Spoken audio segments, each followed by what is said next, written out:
Hey guys, welcome back to the Shipmate YouTube channel. This week we're doing a brief history of trucking.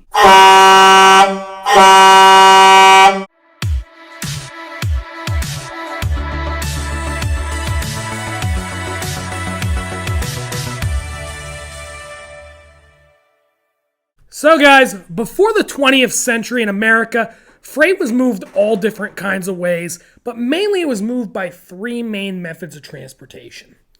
That was horse-drawn vehicles, rail, or by a network of canals and rivers. So, during this time, a lot of the freight was limited in where it could be moved based on these transportation networks. Because, in order to move something by water, there has to be a river, a lake, a canal.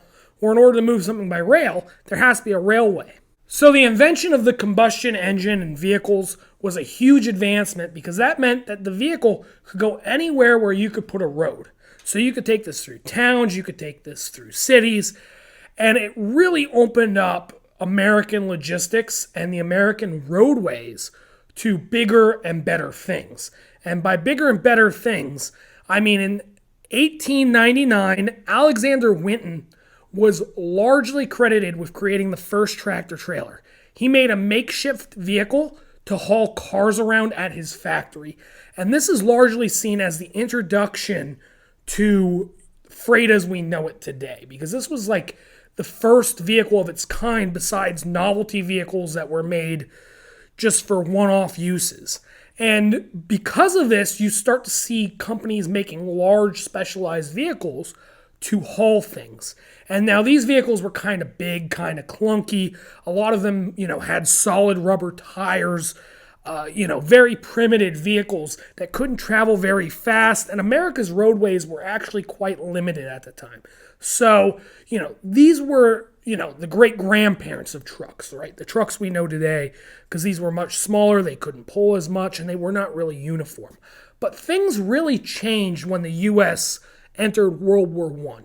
Because during World War I, there was this huge push to build all kinds of equipment for the war effort.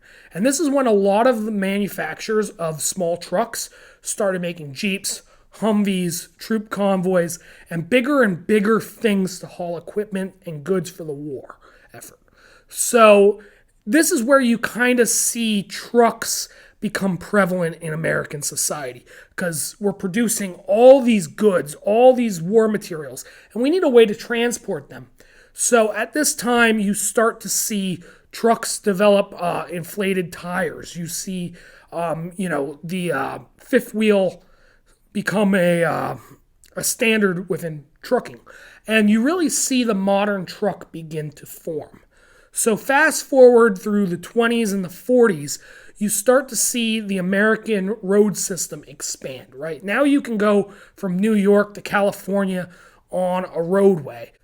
Some companies started doing this as a publicity stunt, right? So they started hauling goods from one side of the country to the other using a truck, really showing the capabilities of this new form of transportation that is allowing us to move freight in places that there are not railroads. So around this time, you see a rise in popularity in trucking as the railroads begin to lose a little bit of their grasp on the transportation market. As America was exiting the 30s and entering the 40s, the New Deal was on everybody's mind. And under this New Deal, the government really did a lot of things to reorganize transportation and a lot of big government works projects to expand the highway system. So, with this push by the government to regulate, automobile transportation, trucks included, we've seen a lot of advances and a lot of, organizations and departments being formed to oversee and regulate this industry, which is also what led to the standardization that we see today. Then in 1940, World War II breaks out, right? And America just starts pumping out goods again, just like in World War I. But this time, they're supplying everyone. They're supplying the British, they're supplying the French, and later in the war, they get involved themselves and have to create goods, not just for the home front, but for Britain, for France, for the other allies, and this is a huge effort.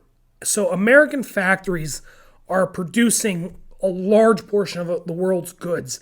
And because of this, trucking becomes bigger than ever. So as these goods are being transported and, Americans are consuming more, producing more, trucks become an even bigger thing. And one of the big developments of World War II was synthesized rubber, right? So because Japan was part of the Axis powers, they had actually controlled over 90% of the world's rubber supply. And because they controlled so much of the world's rubber supply, we had to figure out how to synthesize some rubbers, and that's also how we created some of modern day plastics as well. So this was a huge advancement, especially in vehicles, because most of the tires produced today are made of synthesized rubber rather than natural rubber. So World War II advanced what we could haul with trucks. It advanced a lot of the capabilities and produced even more standardization. And this was great because everybody knows what Eisenhower did in the 50s. And that was the Federal Highway Act, right? So leaving World War II and entering into the Cold War, America saw that it was kind of spread out. It was hard to get from places to places, and there was really no way to defend ourselves if there was ever an attack on the mainland. So Eisenhower invested a whole bunch of money into creating the interstate highway system that we know today, making the country much more connected, but also making trucking more viable as the main form of freight transport in the United States. So around this time is kind of what led up to the golden age of trucking. So you had a lot of people in America employed into building these highways, creating infrastructure for them. You had to manufacture the trucks and heavy equipment to make the highways. So a lot of advancements were made in trucking at this time, and it really paved the way for the 60s and 70s. So the 60s and 70s were an age of prosperity in America. A lot of people were consuming things. On the tail end of the 60s, beginning of the 70s, you have conflicts in Vietnam. So there was a lot of need for production still. But with the new highways created by the Eisenhower administration, trucking entered its golden age. You were now able to transport goods all over the country relatively cheaply and relatively quickly, using these vehicles. And around the same time, the United States came up with a standardized maximum weight limit for trucks of 80,000 pounds. There were some states that didn't really comply well with this around this time, and that was a whole sticky thing. But for the most part, it kind of started standardizing, what the weight limits of these trucks are, what kind of, how long you can drive. These are all things that came about during this time period. And there's a reason we call it the golden age of trucking. And that's because around this time you start seeing TV shows, movies, music. Everywhere was captivated by the American truck driver and the freedom of the roads, traveling across America, manifest destiny, heading from East Coast to West Coast from East Coast, south to north, north to south. It was really the modern day American cowboy, and the media helped to propagate that image. It's why trucking and vehicles are such a large piece of American culture and the American identity today. The 1980s and 1990s were marked by deregulation, but there's one landmark bill from 1980, which was the Motor Carrier Act of 1980. This act did a lot of different things to regulate the industry and mostly made things easier and cheaper for people to get into trucking, get into becoming a carrier. And because of this, a lot of new companies popped up overnight, right? So now a lot of people could just go out and buy some trucks, start a fleet and get involved because sizes of trucks were standardized. Weight limits were standardized. The unions started to collapse. Trucking unions started to collapse. The whole system of American trucking instrumentally and fundamentally changed during this period between 1980 and 1990, where a lot of deregulation and consolidation happened, especially at the government level. So because of this is where we start seeing batteries being able to be interchanged between trucks, and we start seeing standard size parts. Because of this, trucking really blew up. It became, a widespread thing, and it kind of lost its limelight in American culture for a little while. and went dormant. It wasn't as prevalent in the culture as it was in the 60s or 70s, that golden age, and some of that shimmer was lost. Then, as we begin heading into the new millennium, trucking really starts to pick up again because you have the internet, you have China reopen. America starts importing more and more goods every single year. E-commerce pops off.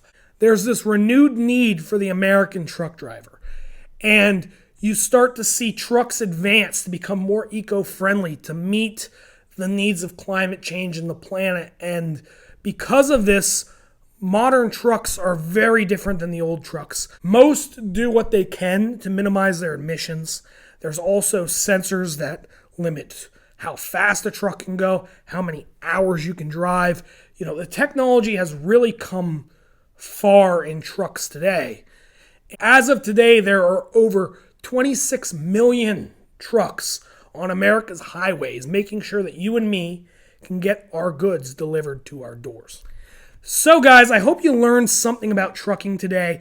I got this idea from Jack's Chrome Shop. There's a whole YouTube channel they have on here, and they talk about the different decades of trucking. So I gave a really quick overview, tried to make a 10-15 minute video. But if you're interested in trucks and their history, especially the makes and models and when those were introduced, I highly recommend going to check out their 100 Years of Trucking series. Besides that, give us a like, give us a subscribe. We're out here putting out a new video every week, so that way we can reach you guys with more interesting and fun content. So thank you guys so much for watching, and we hope to see you next week.